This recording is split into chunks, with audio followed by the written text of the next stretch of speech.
기도 안에 거라 오늘 네 번째 시간입니다. 오늘은 다윗의 기도, 그 제목은 능력의 기도라는 제목으로 여러분과 함께 말씀을 나누기를 원합니다. 그러니까 우리는 많은 여러 기도의 제목을 함께 나누었죠. 에노스를 통한 기도의 시작, 또 엘리에셀을 통한 삶을 인도하는 기도, 그리고 지난주에 나누었던 이 야곱을 통한 두려움을 이기는 기도에 대해서 나누었습니다. 모두 우리의 삶 속에서 너무 필요한 기도들입니다. 그리고 이제 오늘 우리 주제는 다윗의 기도, 능력의 기도다.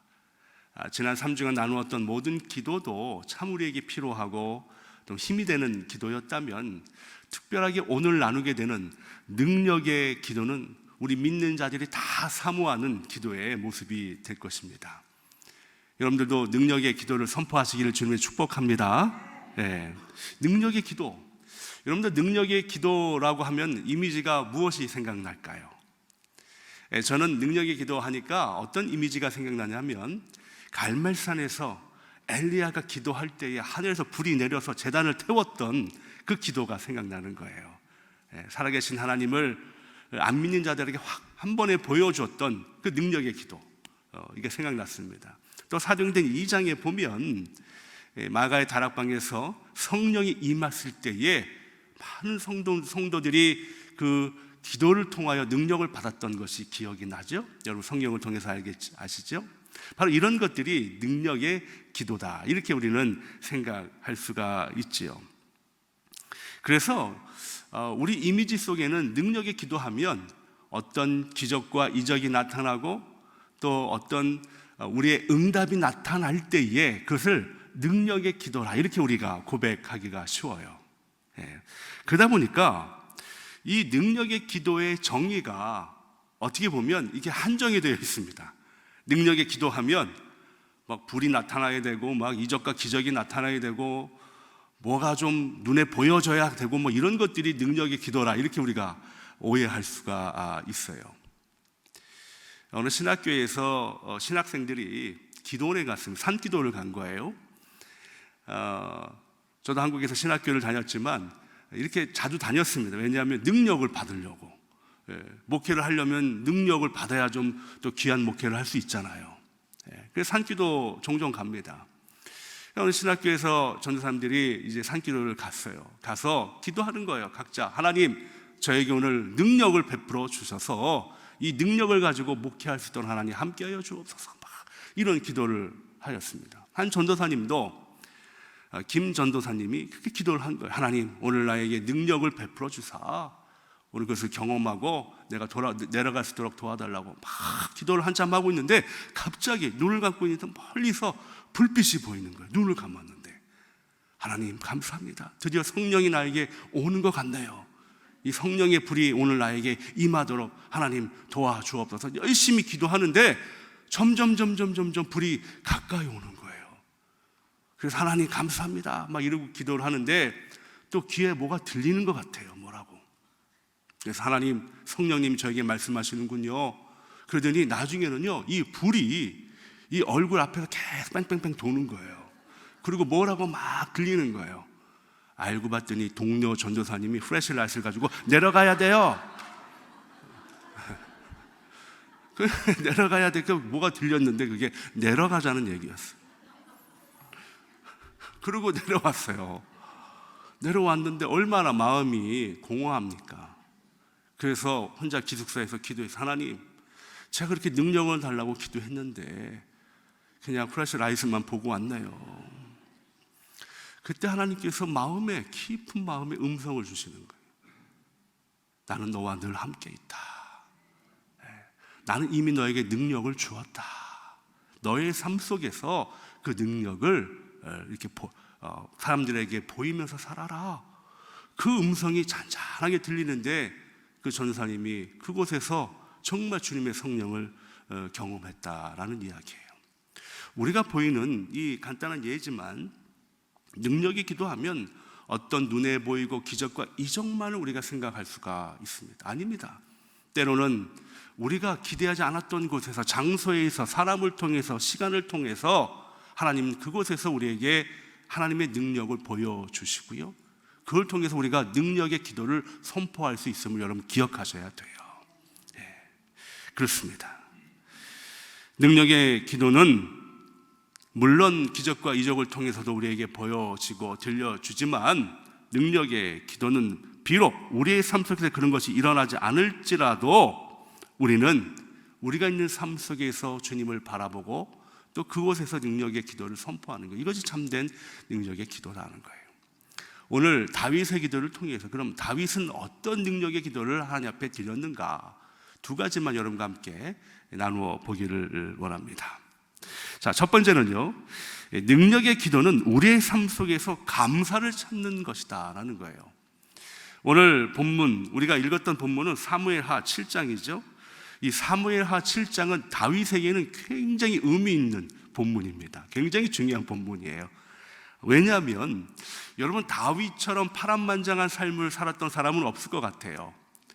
평범한 양치기 소년으로 살다가 갑자기 골리앗을 이긴 후에 그의 삶이 완전하게 달라졌죠. 사울 왕과 또 백성들에게 많은 사랑을 받게 되었습니다. 사울 왕은 처음에는 이 다윗을 사랑하는데 백성들이 점점 다윗을 좋아하니까 시기, 질투가 생기게 되고, 그리고 나중에는 미워하게 되고, 나중에 다윗을 죽이려고 하잖아요. 그래서 다윗이 사울을 피해서 광야로 도망치는 일도 있고요.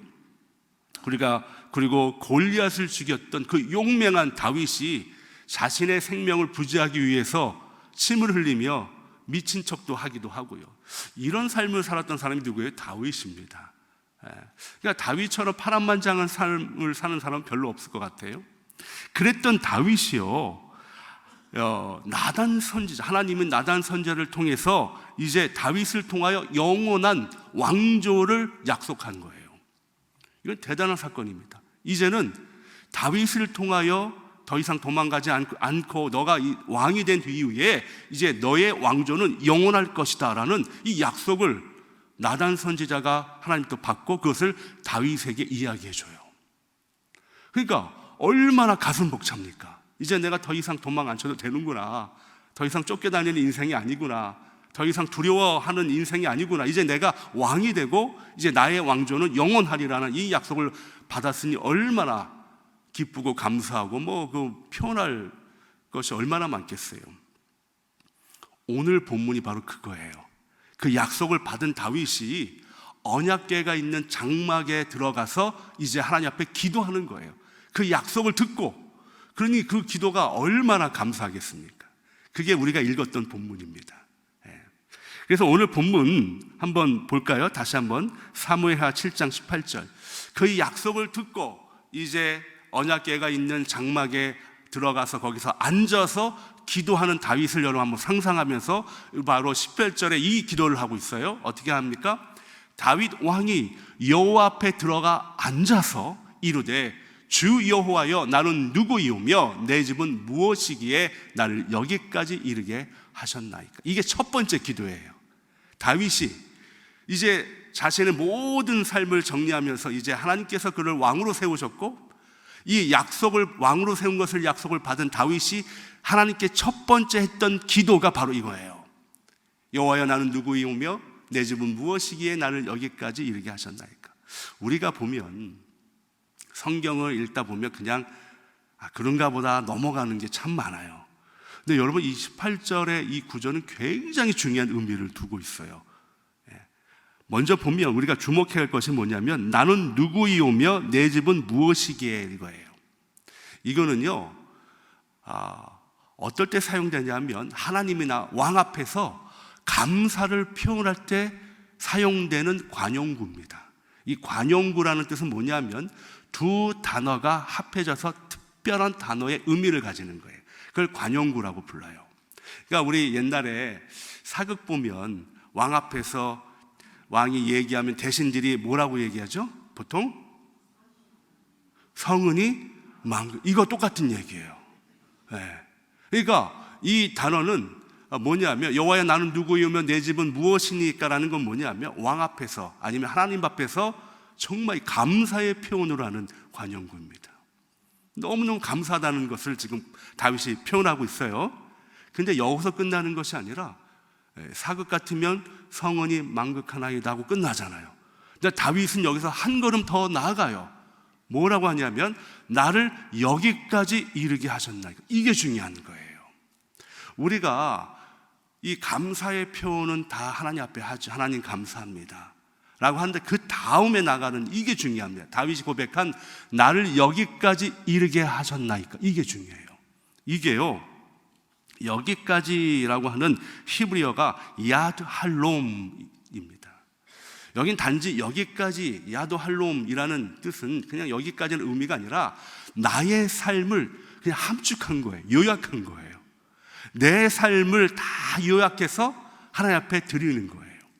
그러니까 이건 다윗뿐만 아니라 여러분들도 다 야드 할롬의 삶이 있는 거죠. 여러분 잠깐 한번 생각해 보세요. 여러분의 삶을 한마디로 한번 요약해 보세요. 굉장히 머리가 복잡해지죠? 네. 한번 생각해 보세요. 우리 모두에게 이 야드 할롬의 삶이 있어요. 누구예요? 네. 그 삶이 다 다를 거예요. 어떻게 다 똑같겠어요? 다 다르죠. 다르지만 중요한 것은 각자 다르지만 그 삶 속에서 진정으로 나의 삶 속에서 감사가 있느냐, 그 고백입니다. 다윗은 그걸 지금 고백하고 있는 거예요. 첫 번째, 그냥 우리가 하나님 감사합니다라는 관용구로 들어가지만 그 다음엔 나의 삶을 다 돌아보니까 야드 할롬의 삶을 돌아보니까 진짜 하나님 감사합니다라고 고백되어지는 게 오늘 본문의 내용입니다. 사랑하는 성도 여러분, 그렇습니다. 이것이 능력의 기도 아니겠어요? 제가 서두에 말씀드린 대로 어떤 기적과 이적이 나타나지 않을지라도, 아직 기도의 제목들이 응답을 받지 못했을지라도 나의 삶을 돌아보면서 지금까지 나를 인도하시고 함께 하신 하나님 앞에 야드 할롬, 나의 삶을 드려 하나님 감사합니다 고백되어지는 것, 이것이 진정한 능력의 기도가 된 줄 믿습니다. 다윗은 그 기도를 지금 하고 있다라는 거예요. 여러분도 한번 삶을 돌아보십시오. 여러분도 아마 파란만장한 삶을 살았을 것 같아요. 근데 돌이켜보면, 지금까지 나의 삶을 돌이켜보면 나를 인도하시고 나와 함께 하신 하나님, 그곳에서 진정한 감사를 고백되어지는 저와 여러분 되시길 주님의 축복합니다. 때로는요, 세상적인 안목으로 보면 여러분 우리의 삶이 참 안타까울 때도 있죠. 그럼에도 불구하고 우리는 그 속에서 감사의 조건들을 찾아야 한다. 이것이 진정한 능력의 기도다라는 거예요. 여러분, 종교개혁자 마틴 루터가 기도의 정의에 대해서 굉장히 중요한 얘기를 했습니다.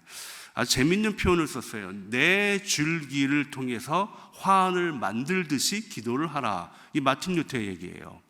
내 줄기는 뭐냐면, 첫 번째 줄기는 뭐냐면 말씀을 통하여 나의 삶을 묵상하는 게 첫 번째 줄기입니다. 그러니까 하나님의 말씀을 늘 묵상해야 돼요. 그러니까 기도를 그냥 하는 게 아니에요. 먼저 말씀 앞에 여러분들이 계속 묵상하고 나아가야 합니다.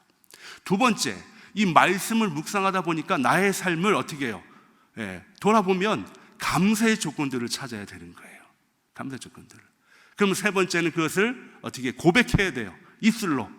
그리고 네 번째는 기도로 연결하라. 이것이 바로 마틴 루터가 얘기하는 기도의 정의입니다. 말씀을 통해, 여러분 이렇게 네 가지로 얘기하지만 아주 단순하게 얘기하면 이거예요. 말씀을 통해 나의 삶을 돌아보며 감사의 조건으로 기도하라라는 얘기입니다. 그렇습니다. 여러분, 이것이 바로 능력의 기도예요. 능력의 기도. 여러분의 삶을 한번 돌아보십시오. 여러분들의 다 다른, 정말 다 다른 삶을 살으셨지만 지금까지 나를 인도해 주신 하나님, 그 삶을 한번 우리가 때로는 제가 말씀드린 대로 세상적인 안목으로 보면 참 힘들고 어렵게 사신 분들도 있어요. 그 무슨 경제적인 걸 떠나서 참 힘들게 살았다 하시는 분도 있습니다. 이 세상적인 안목으로 바라볼 때. 그렇지만 그건 몰라요. 하나님 앞에는 모르는 일이에요. 우리가 아무리 힘들고 어려웠을지라도 그곳에서 자신의 삶을 통하여 감사의 조건을 찾는다면 그것이 진정 능력의 기도하는 자입니다. 여러분, 아마 많이 들어보셨을 거예요. 들어보셨을 텐데 루비 캔드릭이라는 이 여자 선교사님 계십니다. 이분은 구 한말에 우리 조선 땅이죠. 조선 땅에 선교사로 들어오게 됐어요. 24살에 들어오게 되었습니다. 그러니까 굉장히 어린 나이에 선교사로 들어왔고, 그리고 이 조선의 이 땅을 복음화시키려고 얼마나 많은 열정을 가지고 왔는지 모릅니다. 텍사스 출신인데요. 그래서 이 조선 땅에 내 한 몸을 바쳐 열심히 복음을 전하리라, 이런 정말 꿈을 가지고 오게 되었는데 1년도 안 돼서 급성 맹장염으로 세상을 떠나게 됐어요. 너무너무 안타깝잖아요. 우리가 보면 하나님, 그 선교사님이 와서 여기서 많은 열매를 맺고 학교도 세우고 병원도 세우고 많은 교회도 세워야 되는 것이 아닙니까? 라고 우리가 반문할 수 있잖아요. 1년도 안 돼서 한국에 와가지고 조선에 와서 그렇게 세상을 떠났으니 참 안타까운 인생처럼 우리가 생각이 됩니다. 근데요, 그 선교사님이, 루비 캔드릭 선교사님이 자신의 고향에 보냈던 편지가 알려지면서 참 많은 사람들에게 감동이 되었는데, 그 편지 중에는 그 텍사스의 교회에 있던 청년들에게 보냈던 편지도 있습니다.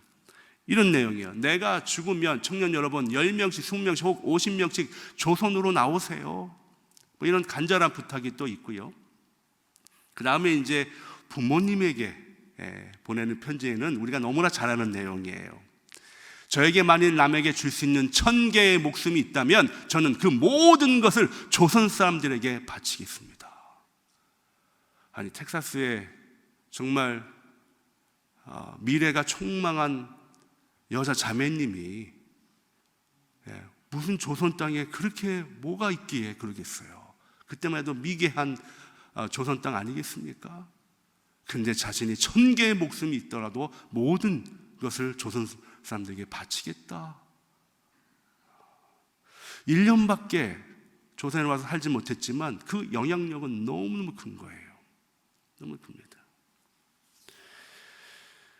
마포구 양화진 외국인 선교사 그 묘지에 가면 이 묘비가 이렇게 쓰여 있어요. 저도 몇 년 전에 가서 보고 왔습니다만은 너무너무 큰 감동이 되었습니다. 바로 이 루비 선교사님도 야드 할롬의 삶이 있었어요. 짧은 삶이었습니다. 25살, 25년의 짧은 삶이었지만 그 삶을 우리가 감히 평가할 수 없어요. 놀라운 것은 그 선교사님의 편지를 받은 그 청년들이요, 그 편지를 받고 땅을 치며 울면서 정말 기도했고, 그리고 그곳에서 20명이 조선을 포함한 전 세계의 선교사가 되었다라는 이야기가 우리에게 전해집니다. 그렇습니다. 사랑하는 성도, 이것이 능력의 기도가 아니겠어요? 어떤 기적과 이적이 우리의 삶에 보이지 않을지라도 잔잔한 나의 삶 속에서 감사가 흘러넘치고 또 나의 삶 속에서 영향력을 줄 수 있다면 이것이 바로 능력의 기도이다라는 거예요. 다윗은요, 그걸 고백하고 있는 거예요. 자신의 삶을 돌아보면서 그것을 지금 고백하고 있습니다. 이것이 진정 능력의 기도입니다. 이 능력을 소유하시는 저와 여러분 되시기를 주님의 이름으로 축복합니다. 마지막 두 번째는요, 능력의 기도는 매 순간 여호와 하나님의 전능하심을 인정하는 것이다 라는 거예요. 인정하는 것이다. 오늘 본문 22절에 보면 이렇게 되어 있죠. 그런즉 주 여호와여 이러므로 주는 위대하시니 이는 우리 귀로 들은 대로는 주와 같은 이가 없고 주 외에는 신이 없음이니이다. 이게 굉장히 중요한 고백이에요. 주 여호와는 위대하시다. 특별하게 여기 보면 주는 위대하시고 주와 같은 이가 없다라고 하는 것 중에서 주와 같은 이가 없다고 하는 이 히브리어가 있는데 이게 N이라는 히브리어입니다. 이 N, 이 히브리어는 뭐냐면 하나님 위에는 아무도 없다라는 뜻이에요. 하나님 위에는 아무도 없다. 이거는 뭐냐면 비교가 불가능하다라는 거예요. 다윗의 고백은 늘 이랬습니다. 늘 그의 평생의 삶 속에 그의 고백한 것이 뭐예요? 하나님밖에 다른 것은 없다라는 거예요. 여호와는 위대하시다는 고백을 늘 평생의 삶의 고백으로 살았어요. 여러분, 이게 능력의 기도죠. 이것이 더 이상 어떤 능력의 기도를 우리가 바라겠어요. 사무엘상 17장에 보면 다윗과 골리앗의 싸움을 보여주고 있습니다. 사무엘상 17장 4절로 보면 블레셋 사람들의 진영에서 싸움을 도우는 자가 왔는데 그의 이름은 골리앗이요 가드 사람이라 그의 키는 6규빗 한 편이요 하면서 계속 이 골리앗에 대한 설명을 쫙 해요. 7절까지. 제가 다 읽지는 않겠습니다만은 키가요 3m 가까이 되는 아주 거인이죠. 이 골리앗에 대항할 사람이 아무도 없었습니다. 이스라엘 진영에서는. 그때 다윗이 나와요. 다윗이. 그럼 여러분들, 다윗이요 하루아침에 용기가 생겨서 골리앗과 싸움하겠다가 나왔을까요? 아니에요. 그는 평생에 늘 그의 평생의 삶 속에서 전능하신 하나님의 능력을 알았고, 그리고 늘 그의 입속에서 그것을 고백했어요. 고백했습니다. 여러분들도 우리가 늘 고백하는 것이 전능하신 나의 하나님이라고 고백하시잖아요. 근데 그의 삶을 사시냐고요. 전능하신 나의 하나님이라고 고백하지만 때로는 그 고백과 우리의 삶은 별개로 살아갈 때가 얼마나 많은지 몰라요. 다윗은 안 그랬습니다. 다윗은 자신이 고백한 대로 전능하신 나의 하나님, 위대하신 나의 하나님, 그 삶을 살았던 것이 다윗이에요. 평생 그렇게 살았어요. 그가 왕이 됐을 때라도, 그가 양을 치는 목동일 때라도. 한번 볼까요? 그 싸움을 앞두고 다윗이 고백하는 장면이 사무엘상 17장 34절에 나와요. 다윗이 사울에게 말하되 주의 종이 아버지의 양을 지킬 때에, 바로 목동 때라는 얘기죠. 양치기일 때에 사자나 곰이 와서 양떼에서 새끼를 물어가면, 그 다음에 37절에 보면 여호와께서 나를 사자의 발톱과 곰의 발톱에서 건져내셨은지. 이게 뭐예요? 그게 늘 그런 삶을 살았던 거예요. 그 입술 속에서 늘 전능하신 하나님, 그리고 나의 삶을 구원하신 하나님, 이것을 경험했던 다윗이 이제는 골리앗 앞에 서서 그 고백을 다시 하고 있음을 우리는 기억해야 합니다. 한번 볼까요? 어떻게 고백하는지. 45절에 보니까 다윗이 블레셋 사람에게 이르되, 골리앗이죠, 너는 칼과 창과 단창으로 내게 나아오거니와 나는 만군의 여호와의 이름, 곧 내가 모욕하는 이스라엘 군대의 하나님의 이름으로 내게 나아가노라. 저는 설교를 준비할 때 이 구절을 읽으면 아멘이 좀 클 줄 알았습니다. 네. 아니 좀 늦었어요. 우리가 여러분 다 아는 말씀이에요. 그러나 이 아는 말씀이 그냥 아는 걸로 끝나면 의미가 없어요. 저는 이 말씀이 여러분의 말씀이 되기를 축원합니다. 아멘. 네. 이스라엘 군대 하나님의 이름으로 나아가노라. 이 고백은요, 그냥 그때 골리앗과 싸우기 위해서만 대충 만든 고백이 아니라 다윗이 어렸을 때부터, 목동 때부터 늘 고백했던 고백이에요. 평생에 늘 하나님, 여호와는 전능하신 하나님, 나와 함께 하신 하나님, 이것을 고백했던 다윗의 고백입니다. 그러니까 골리앗 앞에서도 두렵지가 않은 거예요. 이게 능력의 기도잖아요. 이게 능력의 기도. 여러분, 갑자기 우리 앞에 어려움이 있을 수 있어요. 어려운 상황이 다가올 수 있습니다. 제가 지난 우리 새벽 기도 말씀드렸죠. 기도는요, 복권이 아니에요. 기도는 저축이에요. 이게 무슨 말이냐? 복권처럼 하나님 갑자기 기도 안 하다가 복권에 맞듯이 하나님 해결해 주십시오 하는 것이 아니라 기도는 저축이에요. 우리의 삶 가운데 매일매일 저축하듯이 기도가 쌓여지면 어떤 어려움, 환경과 상황이 올지라도 그것이 두렵지 않습니다. 다윗처럼 말이에요. 이것이 능력의 기도잖아요. 이것이. 저는 남가 주님의 교회 성도 여러분들이 이 기도를 소유하시길 주님을 축복합니다. 네, 축복합니다. 기도를 저축하세요. 저축하세요. 다윗처럼 말이에요. 그랬을 때 골리앗을 이겼잖아요. 다윗은 알고 있어요. 네, 왜? 전능하신 하나님이 나와 함께함을 늘 알았기 때문에. 골리앗이 아니라 골리앗의 할아버지가 올지라도 다윗은 두려워하지 않았을 거예요. 이것이 능력의 기도입니다. 그리고 다윗 스스로 고백뿐만 아니라 다른 사람도 이것을 인정해요. 다윗이 그런 고백을 늘 했다는 것을 인정합니다. 시편 20편, 21편 보면 이런 내용이 나와요. 시편 20편은 전쟁을 하러 나가기 위해서 기도하는 모습을 보여주고 있는 거고요. 21편은 그 전쟁에서 승리하고 돌아와서 기도하는 모습을 보여주고 있어요. 그러니까 20편은 전장으로 나가니까 두렵고 떨리겠잖아요. 그럼에도 불구하고 뭐예요? 하나님 나와 함께 하옵소서라는 이 고백이 들어가 있겠죠. 하나님이 전쟁을 주님 앞에 맡깁니다. 그리고 나서 전쟁을 승리하고 돌아오고 나서 고백되어지는 기도가 21편이에요. 21편 1절을 이렇게 고백합니다. 보세요. 여호와여, 왕이 주의 힘으로 말미암아 기뻐하며 주의 구원으로 말미암아 크게 즐거워하리이다. 여러분, 전쟁을 끝나고 돌아왔을 때에 기쁨과는 마찬가지죠. 기쁘겠죠. 그런데 우리의 힘으로 이겼다고 이들이 기뻐하지 않아요. 전쟁에서 획득한 많은 전리품들을 얻었다고 이들이 기뻐하지 않아요. 이들이 지금 무엇을 보고 기뻐하느냐? 이건 백성들의 지금 기도예요. 여호와여, 왕이 다윗을 말합니다. 왕이 주의 힘으로 말미암아 기뻐하며 주의 구원으로 말미암아 즐거워하였다. 백성들이 아는 거예요. 다윗 왕이 자신의 용맹함으로 전쟁의 힘으로 해서 이겨가지고 기뻐하는 것이 아니라는 걸 알아요. 다윗은 늘 하나님을 의지하는 분이기 때문에 다윗이 왜 기뻐하고 즐거워하느냐? 바로 하나님 때문에 기뻐하고 즐거워한다. 백성들이 고백하는 게 21편 1절의 말씀입니다. 이건 여러분 굉장히 중요한 의미를 갖고 있어요.